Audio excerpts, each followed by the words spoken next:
দেশের 17 থেকে 18 কোটি মানুষ, তাদের সঙ্গে সুসম্পর্ক থাকা দরকার। কিন্তু সেই 18 কোটি বাংলাদেশবাসীর সঙ্গে সুসম্পর্ক না তৈরি করে ভারতবর্ষ শেখ হাসিনা নামক একটা স্বৈরতান্ত্রিক শাসক তাকে কিন্তু উৎখাত করেছে বাংলাদেশের মানুষ গণ অভ্যুত্থানের মধ্য দিয়ে। সে তাকে শেল্টার দিয়ে, তাকে আশ্রয় দিয়ে আসলে বাংলাদেশের সঙ্গে সম্পর্কটাকে কলুষিত করছে, নষ্ট করছে। এই মোদী আয়নাঘরে বছরের পর বছর কিভাবে গুম করে রাখা হয়েছে, কিভাবে তাদেরকে ইলেকট্রিক শক দেওয়া হয়েছে, কি ভয়ঙ্কর রকমের উপর তাদের উপর টর্চার করা হয়েছে, সে আয়নাঘরে আটকে রেখে সে তো আজকে বিশ্বব্যাপী বাসী দেখেছে, যেটা হাসিনার ভয়ঙ্কর রকমের অপকীর্তি। সেই হাসিনাকে আমাদের দেশ, মহাত্মা গান্ধীর দেশ ভারতবর্ষে আশ্রয় দিয়ে মোদী প্রশাসন ভয়ঙ্কর রকমের ভুল করেছে।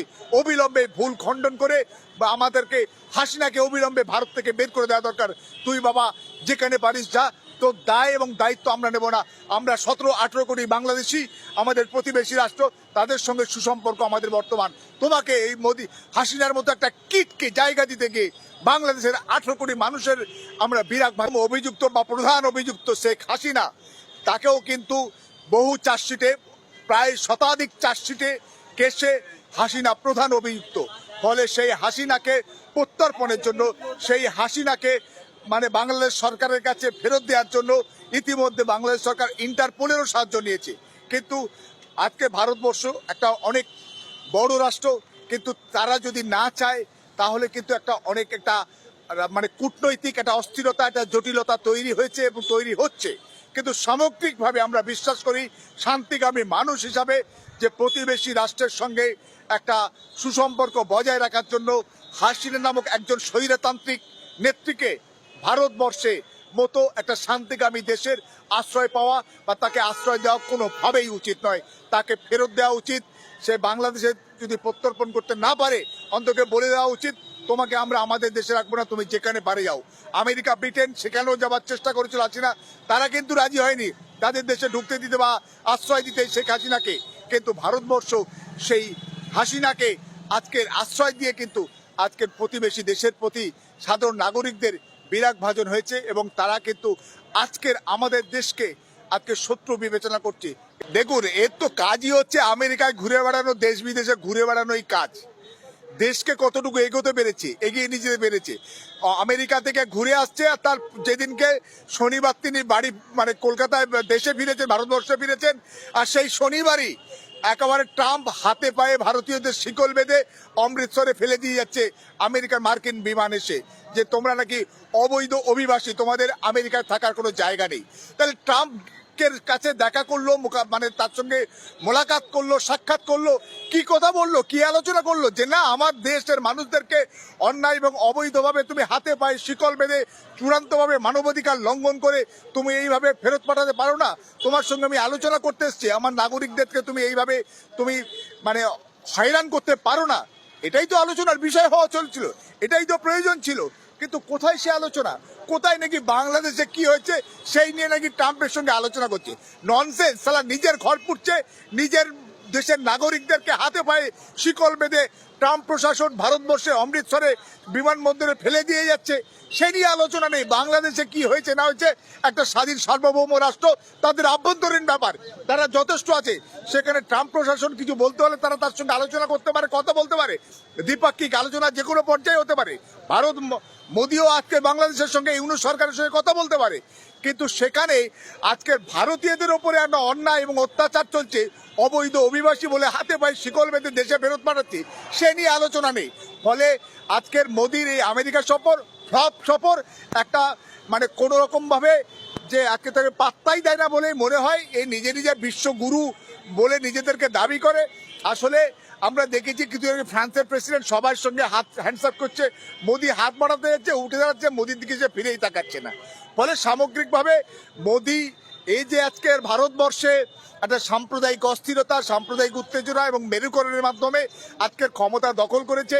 বিশ্বের রাজনীতিতে, আন্তর্জাতিক ক্ষেত্রে এই মোদি বা মোদি প্রশাসনকে কিন্তু পাত্তাই দেয় না। ভারতকে আজকে আমরা জানি জওহরলাল নেহরু, ইন্দিরা গান্ধী যখন ভারতবর্ষের প্রধানমন্ত্রী ছিল তখন বিশ্বের তাবড় রাষ্ট্রপ্রধানরা তাদেরকে যেভাবে রেসপেক্ট দিত, যেভাবে সম্মান করত, যেভাবে আতিথেয়তা দিত, সে কিন্তু মোদির ক্ষেত্রে সেইভাবে আমরা দেখছি না। সামগ্রিকভাবে মোদি প্রশাসন, মোদি ভারতবর্ষকে আন্তর্জাতিক ক্ষেত্রে আন্তর্জাতিক পর্যায়ে ভারতেরকে বিভিন্ন রকমভাবে মাথা নিচু করে দিচ্ছে। কারণ তার কার্যকলাপ, তার দলীয় কার্যকলাপ, তার দলীয় সমর্থকরা, তার সংঘ পরিবাররা দেশ জুড়ে মন্দির মসজিদে রাজনীতি করছে, গোরক্ষার নামে সারা দেশ জুড়ে তাণ্ডব চালাচ্ছে। সেই তাদেরই হচ্ছে মাস্টার, তাদেরই হচ্ছে প্রভু, তাদেরই হচ্ছে নেতা হচ্ছে মোদি। এ মোদি যতদিন ক্ষমতায় থাকবে, যতদিন থাকবে মোদি গদিতে, ততদিন কিন্তু আমার দেশ পেছবে। দেশ কিন্তু প্রতি মুহূর্তে আজকে আন্তর্জাতিক ক্ষেত্রে তারা বিভিন্ন রকম অসম্মানের সম্মুখীন হবে। তাই মোদিকে অবিলম্বে ভারতবর্ষের গদি থেকে সরিয়ে দেওয়া প্রতিটি ভারতবাসীর আশু এবং প্রধান কর্তব্য বলে আমি মনে করি।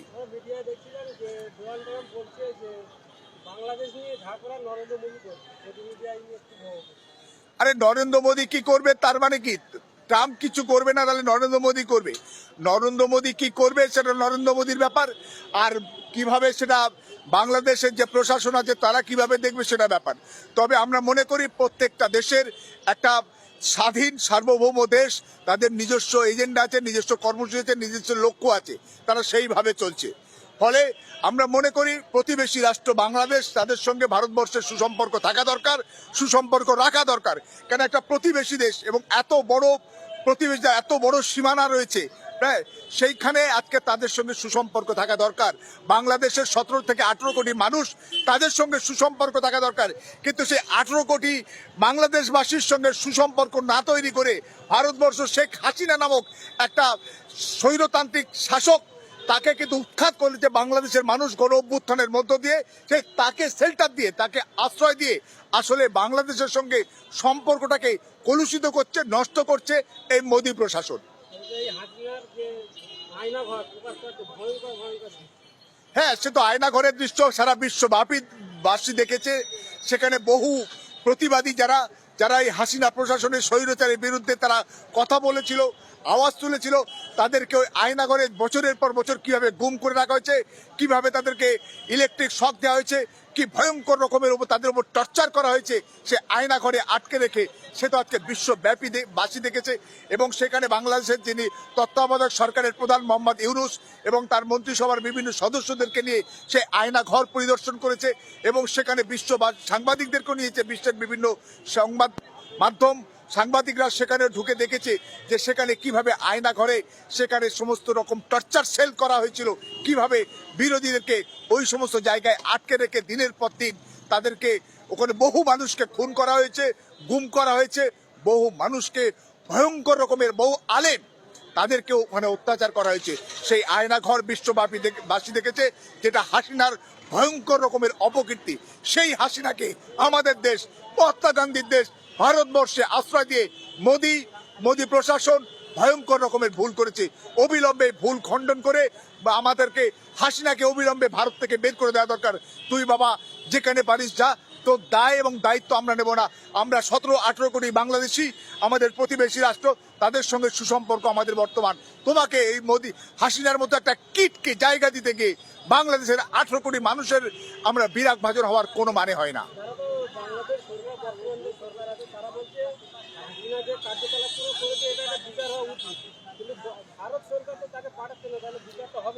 এখন বিচারের কাঠগড়ায় হাসিনা মন্ত্রিসভার বহু সদস্য ইতিমধ্যে তারা কাঠগড়ায় দাঁড় করেছে এবং সেই অন্যতম অভিযুক্ত বা প্রধান অভিযুক্ত শেখ হাসিনা, তাকেও কিন্তু বহু চার্জশিটে, প্রায় শতাধিক চার্জশিটে কেসে হাসিনা প্রধান অভিযুক্ত।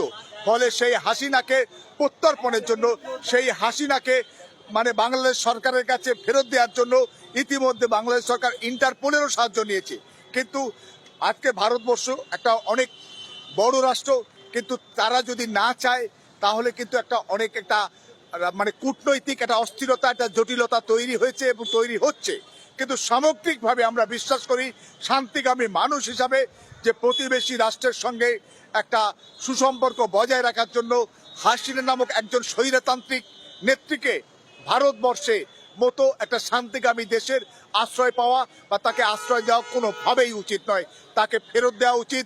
সে বাংলাদেশে যদি প্রত্যর্পণ করতে না পারে, অন্তত বলে দেওয়া উচিত তোমাকে আমরা আমাদের দেশে রাখবো না, তুমি যেখানে পারে যাও। আমেরিকা, ব্রিটেন সেখানেও যাওয়ার চেষ্টা করেছিল হাসিনা, তারা কিন্তু রাজি হয়নি তাদের দেশে ঢুকতে দিতে বা আশ্রয় দিতে শেখ হাসিনাকে।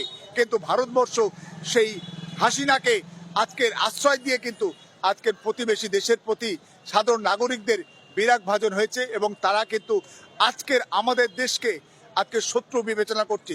এটা কখনোই কাঙ্ক্ষিত নয়, এটার থেকে আমাদেরকে বেরিয়ে আসা দরকার।